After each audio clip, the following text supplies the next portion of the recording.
Olá, amigos. Esta é a aula 1 de um curso sobre o Sefer HaBahir, o primeiro livro de Kabbalah, um marco da literatura mundial. Aqui teremos a aula 1 completa e em breve o curso completo estará disponível no Hotmart. Um grande abraço, pessoal, e acompanhe a aula.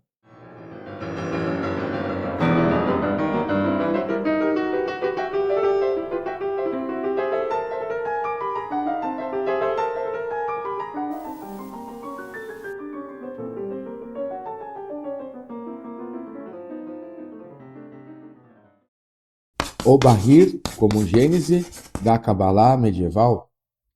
Sefer HaBahir, o livro da luz, o livro do luminar, a obra inaugural da Kabbalah. E nesta aula explicarei agora um pouco por que a gênese do Bahir é a gênese da própria Kabbalah. Surgido no século XII, na Provença, França, o Bahir é um marco não apenas no surgimento da Kabbalah, mas é uma grande mudança de paradigma na filosofia judaica e também no próprio esoterismo ocidental. O seu texto rompe com a filosofia racionalista judaica, que era muito comum entre os Rahamim da França, entre os sábios do judaísmo da Península Ibérica, e apresenta uma nova forma de filosofar a tradição judaica. É aqui que as Sefirot, isto é, a árvore da vida, o sistema que o Sefer Yetzirah formulou na Antiguidade Tardia, é agora um sistema apresentado segundo os discursos,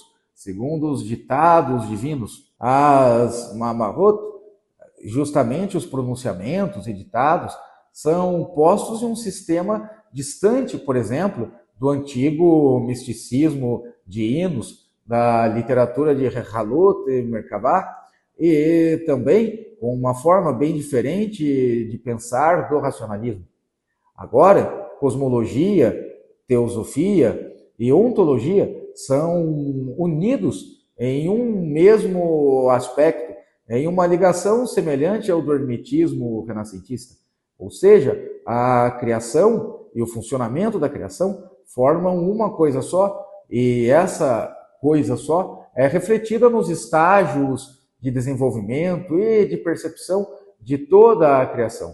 A natureza do texto, como também sua origem, viraram temas de discussão de diversos acadêmicos.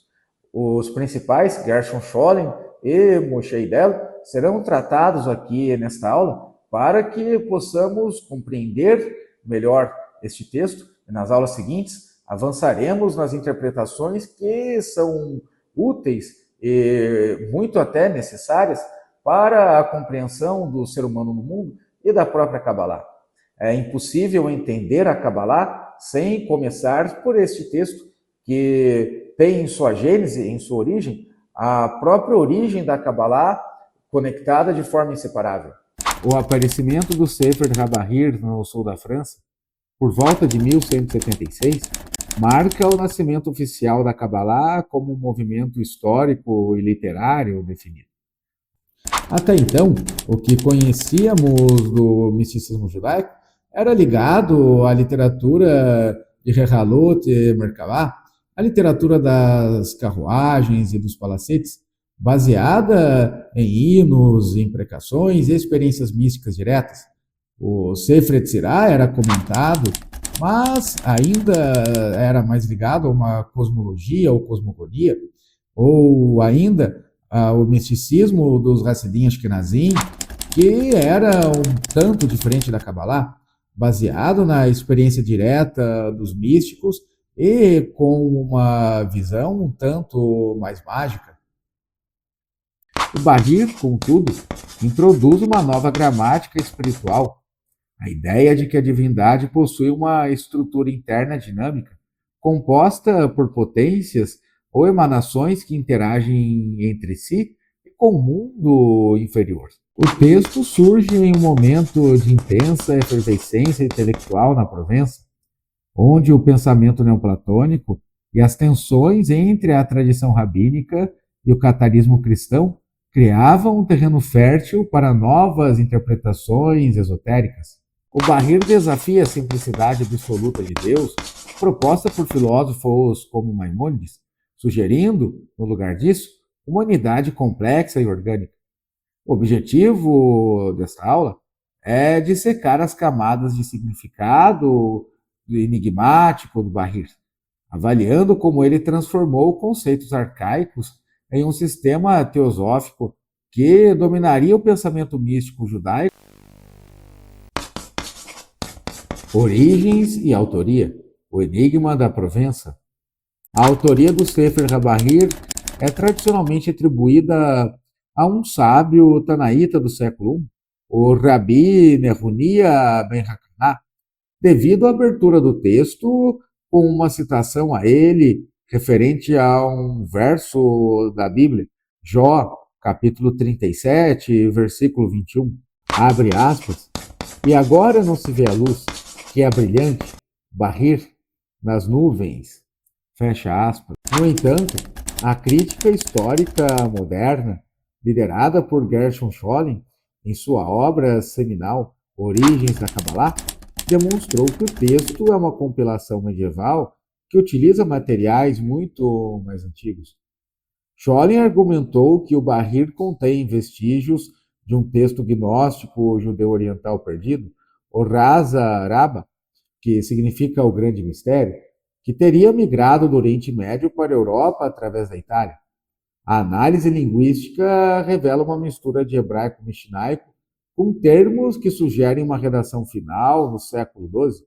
A obra não possui um autor único, mas parece ser o resultado de uma edição coletiva realizada nos círculos de Yitzhak, o cego, também conhecido como Yitzhak Saginahor, o de muita luz, e seu pai, o famoso Rabad, o Rabino Abraham Ben David. Esta descoberta ou revelação do texto na Provença serviu para legitimar a nova tradição mística, ancorando-a na autoridade dos sábios da Mishnah, enquanto o Bahir introduzia inovações teológicas radicais na filosofia judaica. Estrutura e conteúdo. Aparentemente, a estrutura do Bahir é um tanto fragmentada e caótica. O texto é composto por 200 seções curtas e é apresentado como um midrash, uma análise hermenêutica das escrituras sagradas do judaísmo. Mas ele apresenta uma certa diferença. As Mishalim, isto é, parábolas, são frequentes nos intricados enigmas cosmológicos, teosóficos e da própria hermenêutica das palavras das Escrituras. E isso é tão deliberado no texto que comprova ser um texto iniciático, isto é, um texto cujo significado esotérico necessariamente chegará apenas através da explicação de um outro iniciado naquilo que conheceríamos um pouquinho mais tarde como Kabbalah, tradição, transmissão. Comentários sobre a criação e os primeiros capítulos do Gênesis são um dos principais blocos do Bahir. Também as discussões sobre o alfabeto hebraico, as vogais e os acentos, que são as nekudot, os sinais de vogal, e os ta'amim, os acentos de cantilação. Há também a natureza das 10 potências divinas e a alma humana. A linguagem é densamente simbólica e utiliza metáforas como rei, ministros e jardim para descrever a economia interna do divino. O Bahir é o primeiro texto a descrever o que mais tarde seria conhecido como o sistema das 10 Sefirot. No entanto, o termo Sefirah ainda não é o predominante em seu texto, que faz referência a elas como Ma'amarot, os ditos ou pronunciamentos que mencionei anteriormente, tomando como ideia a criação do mundo segundo 10 ditos ou pronunciamentos divinos. Diferente do Sefer Yetzirah, onde as Sefirot são categorias numéricas ou direções espaciais, no Bahir, elas são atributos ontológicos de Deus. E aqui há a inovação especial do Bahir, pois essas potências são apresentadas como formadoras de uma unidade orgânica. E essa unidade orgânica é ora representada como uma árvore, ora representada como o próprio corpo humano. Por exemplo, o Zohar, mais tarde, apresentou as Sefirot com uma precisão arquitetônica. Já no Bahir, que faz uma apresentação, digamos que um tanto mais fluida, e com a própria Shekinah, a presença divina como receptáculo divino em um aspecto feminino, lançou a semente da linguagem da presença de Deus como uma metáfora para a realização nupcial, que se tornou um tema muito importante na Kabbalah. Teoria das cores e simbolismo cromático. No Bahir, o simbolismo das cores serve como uma ponte entre o visível e o invisível.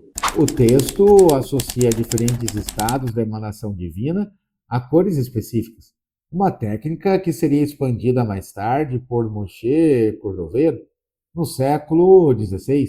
O branco é associado a Hesed, a misericórdia, o vermelho a Din, julgamento ou rigor, enquanto a cor verde aparece como a representação da síntese, da harmonização. Essa cromatologia mística representa como os atributos divinos são filtrados através do prisma das Sefirot. E assim, esses atributos passam a ser compreensíveis pelo universo. Luminosidade e emanação.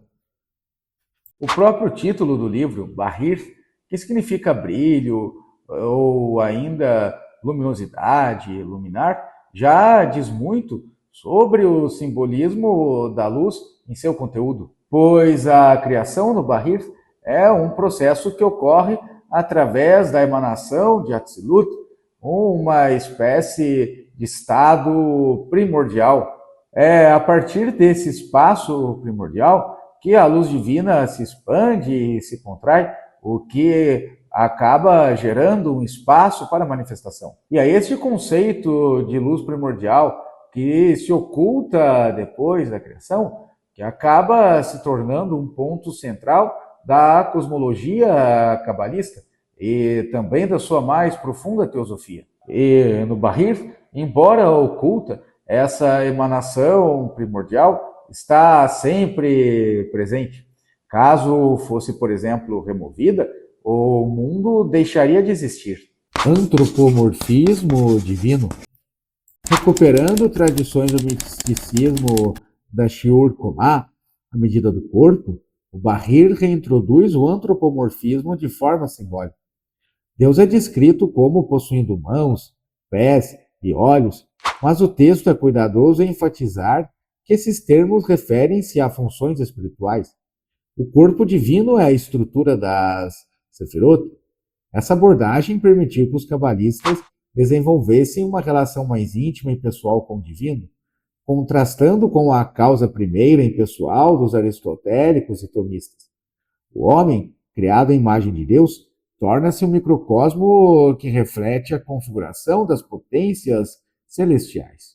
Influência e legado. E é por isso que o impacto do Bahir não é apenas em relação à Kabbalah, mas também na própria relação que o Ocidente desenvolveu com o misticismo judaico. Sem os refinamentos filosóficos e esotéricos do Bahir, a Kabbalah provavelmente não teria passado de uma espécie de breve movimento de gnosticismo judaico. Isto é, se o Zohar, logo depois, conseguiu arquitetar a Kabbalah em um sistema que despertou o interesse de filósofos ocidentais, isso se deve ao Bahir. Por exemplo, quando no século XVI, o rabino Yitzhak Luria, o Arizal, que interpreta a Kabbalah zohárica do Bahir, ou melhor ainda, faz uma sistematização ainda mais precisa, conceitos do Ari, como o Tzintezum, vieram diretamente do Bahir. É assim também que o próprio movimento racídico que é essencialmente cabalista, trabalhou estes mesmos conceitos em sua formulação. A questão da presença divina oculta em todas as coisas e da elevação das centelhas de alma através da oração e da Kavaná são elementos que estavam no Bahir. Portanto, podemos dizer sem nenhum exagero que o Bahir é a semente da interpretação da Kabbalah quanto a um universo que é um organismo vivo através da luz divina, com seus próprios códigos que são revelados através da tradição judaica. Principais estudiosos, a compreensão moderna do Bahir deve ser um pequeno grupo de estudiosos que dedicaram décadas à sua análise filológica e fenomenológica. O Gershon Scholem, que é o pai dos estudos modernos da Kabbalah. Sua tradução para o alemão, publicada em 1923, e sua análise às origens da Kabbalah, estabeleceram o Bahir como um texto do século XIII, com raízes gnósticas. Também Isaiah Tishby, em A Sabedoria do Zohar, contextualizou o Bahir como o precursor necessário para a explosão literária da Kabbalah castelhana. Moshe Idel ofereceu uma perspectiva alternativa a Scholem, enfatizando as técnicas extáticas e a continuidade das tradições rituais judaicas, em vez de apenas a influência gnóstica externa. Além deles, Aryeh Kaplan, que proporcionou uma tradução e comentário em inglês que, embora mais tradicionalista, é fundamental para entender a aplicação prática e meditativa do texto. O Sefer HaBahir permanece como um dos documentos mais fascinantes, desafiadores da história das religiões. Ele representa um momento em que o misticismo judaico deixou de olhar para o trono de Deus e passou a contemplar a vida de Deus. Ao introduzir a ideia de que a divindade é um processo dinâmico e que o ser humano desempenha um papel ativo na manutenção da harmonia cósmica, o Bahir lançou as bases para uma revolução espiritual. Embora sua linguagem seja arcaica e seus enigmas muitas vezes indecifráveis, sua mensagem central de que a luz divina brilha mesmo através das nuvens da existência material continua a impactar a Kabbalah. O estudo do Bahir é uma investigação sobre as raízes da busca humana pela união com o transcendente através do símbolo e da palavra.